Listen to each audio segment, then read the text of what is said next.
Hi Aquarius, this is Chav. Welcome back sa ating channel. By the way, Aquarius, this is your weekly Gabay Tarot reading from September 15 to 21, 2025. Gamitin ang reading na ito bilang gabay lamang.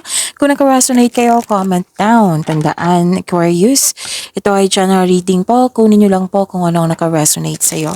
This is for you, Aquarius.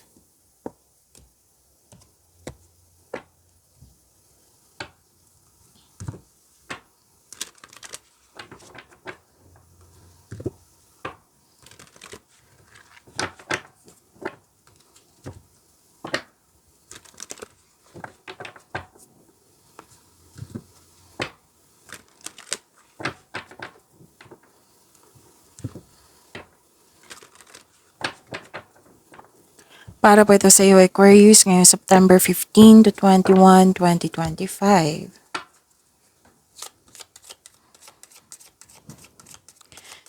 Maraming salamat po sa inyong patuloy na suporta, sa mga nag-donate, sa mga hindi nag-skip ng ads, maraming salamat po.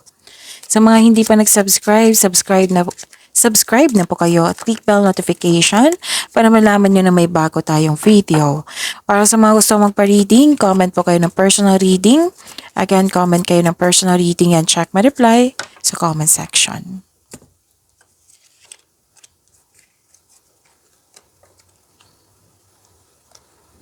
Oh, ang ganda, Aquarius. Abundant in life. Claim nyo po. Love is blooming. Claim nyo po. Maaring may magbigay ng compliments sa'yo, recognition, awards, fame ba ito. And claim nyo po. Ang ganda. Maaari din makatanggap kayo ng tulong o regalo. Tapos may dumating dito na opportunities na bibigyan mo ito ng best decision or best choice. And kitang-kita ko yung happiness mo dito. Claim nyo po. Deserve nyo po itong happiness. And travel. May travel ako nakikita dito. Journey, adventure, or bakasyon. Or bibigyan mo ng action yung matagal mo ng plano.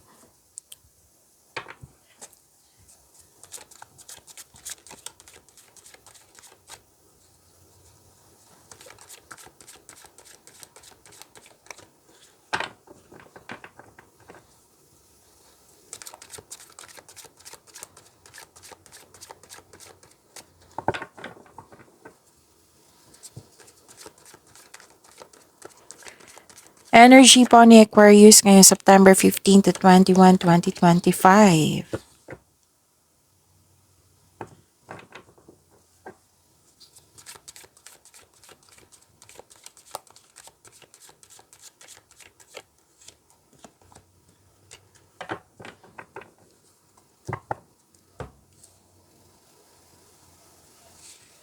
Kung may napansin ko na repeating message, yan po yung pinupush ng course nyo sa inyo, Aquarius. Like for example, nanood kayo sa inyong monthly Gabay Tarot reading, daily Gabay Tarot reading, at dito tayo sa inyong weekly Gabay Tarot reading.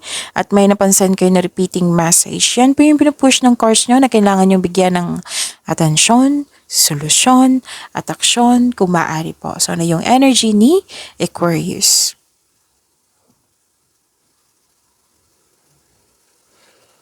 Nakikita ko dito yung pag-aalaga. Pag-aalaga. Pwede sa love life to, sa sarili, sa career and money. At may malaking influence sa isang feminine energy, isang babae po. Pwedeng ikaw to, pwedeng siya. Marami ka naisip na bagong ideas, lalo na sa inyong career and money, para sa ikakabuti na iyong negosyo, trabaho at kaperahan. Ang ilan sa inyo nag-enjoy sa home decoration, pwedeng may planong mag-general cleaning, planong na may aksyon, okay? And nakita ko dito nagkaroon ng panahon sa pamilya, sa mga bata. May nakita kasi ako ditong bagong panganak, oo, nag-aalaga ng baby. Or di kaya inaalagaan kayo ng isang mother figure, or kayo ang nag-aalaga po. And you have a wonderful romance. Dalawang card na mismo nagsabi dito. You have a wonderful romance. Loving, maalaga, compassionate partner. Oo. Ang ganda nito. Oo. Okay. So, this is about, these two cards is about love. Love is blooming, which is na-clarify dito na love is blooming. Oo. So, tatlong card na mismo nagsabi niyan.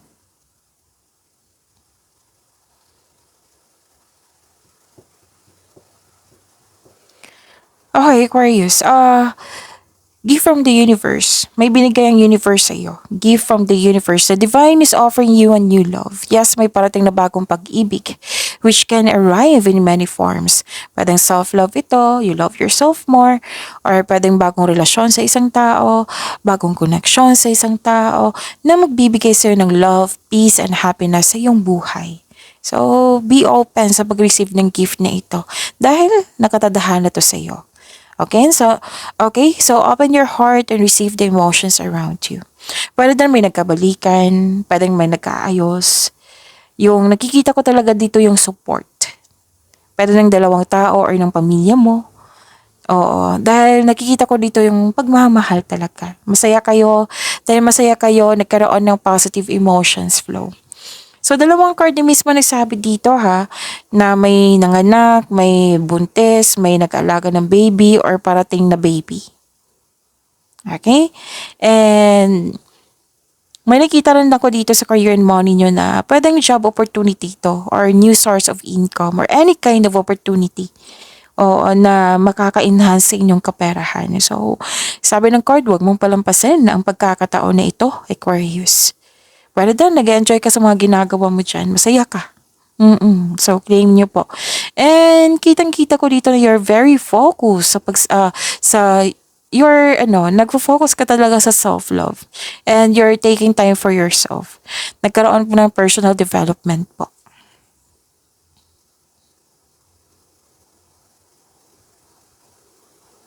Okay, you receive unconditional love, may bagong relasyon, bagong pag-ibig, bagong atraksyon, new feelings, bagong kaibigan. Nakikita ko rin dito nagkaroon ka ng time for yourself. Pwedeng nagpasalon, nagpapogi, nagpagwapo, nagpaganda, pleasure, oo. So, this is new beginning also Okay, love is blooming, indeed.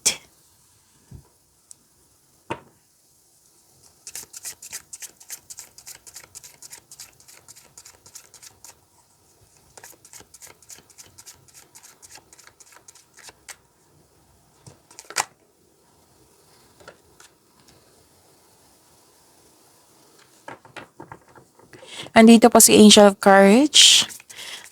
This is about your career and money, Aquarius. So this is, anong tawag nito? Two card. Okay, kunin na natin. Andito po si Angel of Transformation. Huwag kayo matako sa card na ito kasi this is this is transformation. Walang mangyayaring masama, okay? So, nahan ko na kayo. Okay, sa career and money po.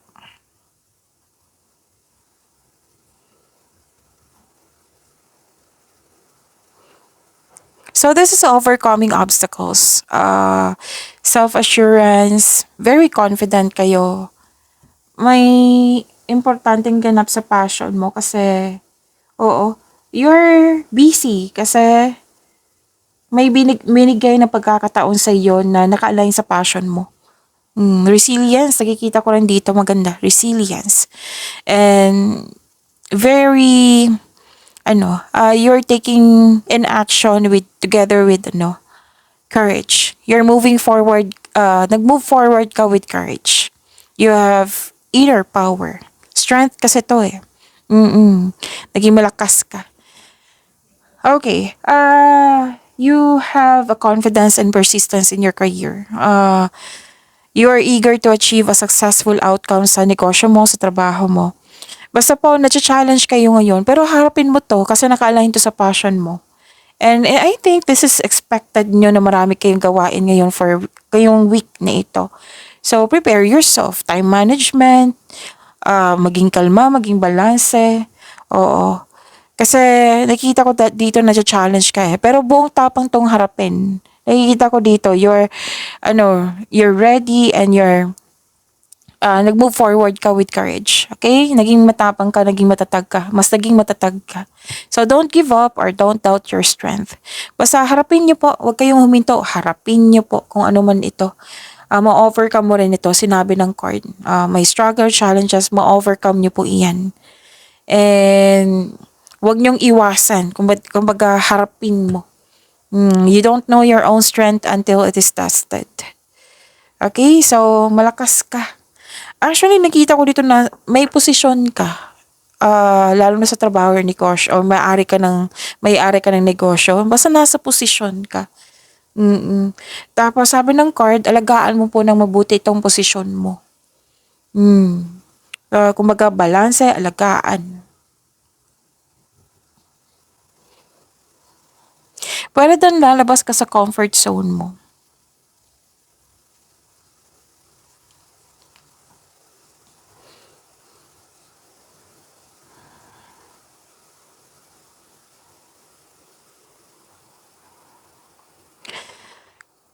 Yung sinabi ko kanina sa inyo na may transformation, this is necessary change, this is the perfect time, nagkaroon ng transition. Dalawang card yung mismo sabi niya na marami kayong gawain. So, expect nyo for this week. Basta huwag niyong kalimutan na balance yung emotion mo, prepare yourself na maging busy ka. So, kailangan ng time management, pag-control, balance.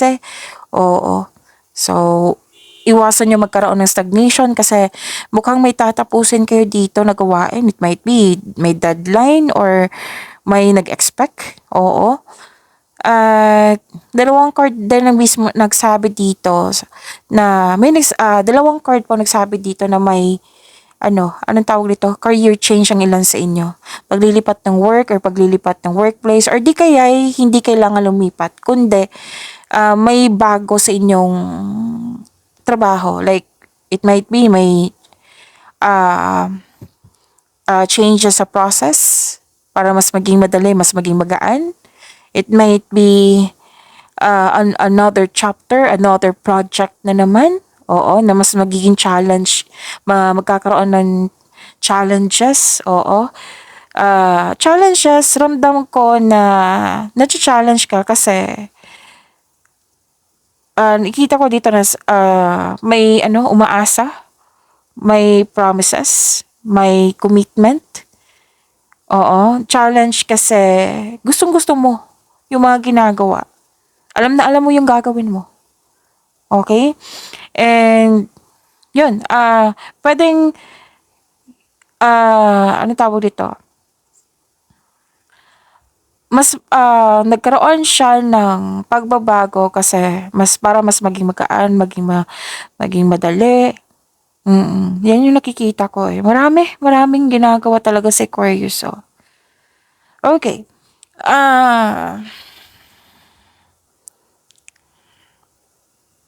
May ilan sa inyo may balak na itigil yung negosyo mo para mag-try na ibang negosyo na connected sa passion mo. Pero then may end of contract. Oo. Or end of contract sa business partnership or tumiwalag ka sa isang partnership or sa pagkakasundo. Sa kaperahan po, this is a tough time. Pero huwag kayong mag-alala, Aquarius. Money matters will improve. So, kapit lang po, hold tight, kapit lang po. Basta may pwedeng natapos na at pagbabago to. So, growth always means leaving something behind. Pero then, nilet go mo yung opportunity na dahil hindi mo na kailangan. Basta po may nangyaring new beginning.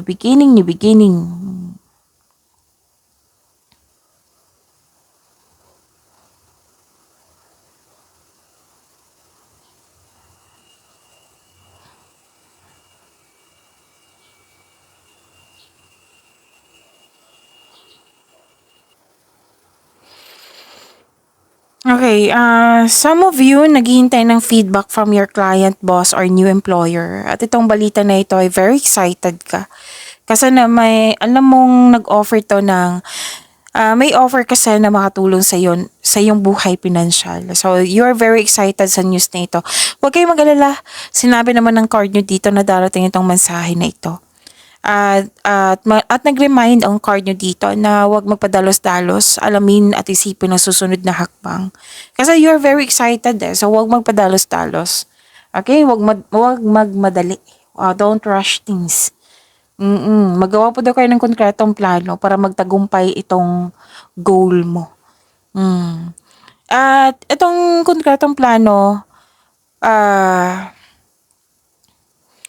ang paggawa ng matibay na plano bago ka magsimula ay makatulong na mapalakas ang iyong confidence.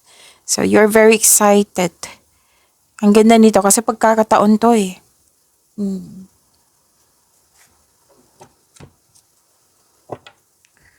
So, dito po si Angel of Courage and Angel of Transformation.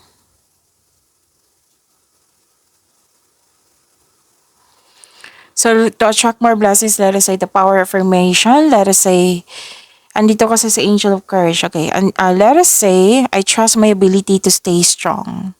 Again, I trust in my ability to stay strong. Andito po si Angel of Transformation. To attract more blessings, let us say the power of affirmation. I embrace change and new beginnings. Again, I embrace change and new beginnings. Kung sa Tagalog pa, nagtitiwala ako sa aking kakayahan at manatili akong matatag. And sa Angel of Transformation, let us say, yumakap ako sa pagbabago at mga bagong simula.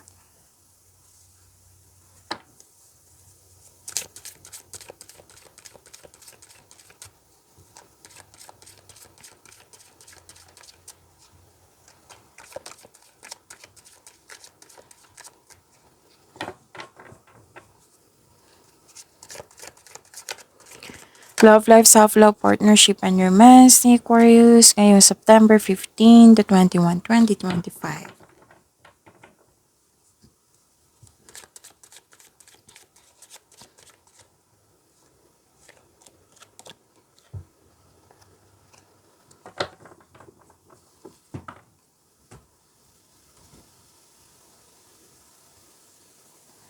Okay, may togetherness dito, Aquarius. Bonding, togetherness. Single ka man, may relasyon sa buhay mag-asawa.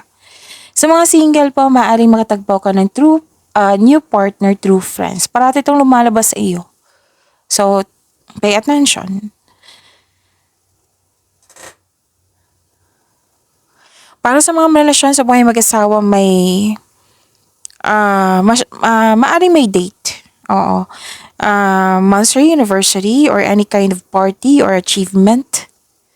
Oo, nag-decide kayo na i-celebrate ito, which is good. Kasi yan yung parati kong advice sa inyong lahat na kung may achievement, i-celebrate nyo. Kasi that is a blessings from God. And that is ibig sabihin yan, nagbigay ka ng acknowledgement na natuwa ka sa binigay ni God sa iyo. Okay? So, magbigay pasalamat, thanksgiving. Okay.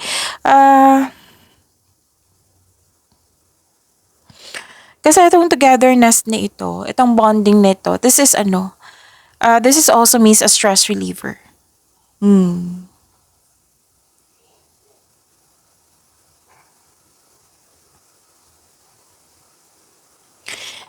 Okay, iwasan yung mag-overthink, Aquarius, kasi nakita ko na dito nag-overthink kayo.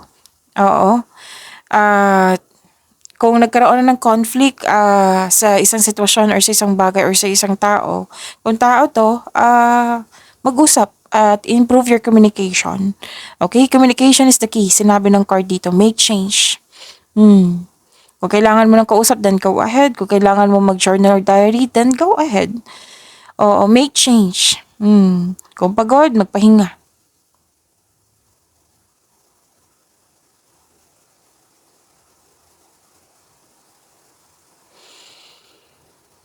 Okay, single ka man, may relasyon sa buhay mag-asawa, may marireceive kayong regalo or tulong mula sa inyong family, kaibigan, or partner niyo. At may blessings ako nakikita dito ha, you're very generous, ang ganda.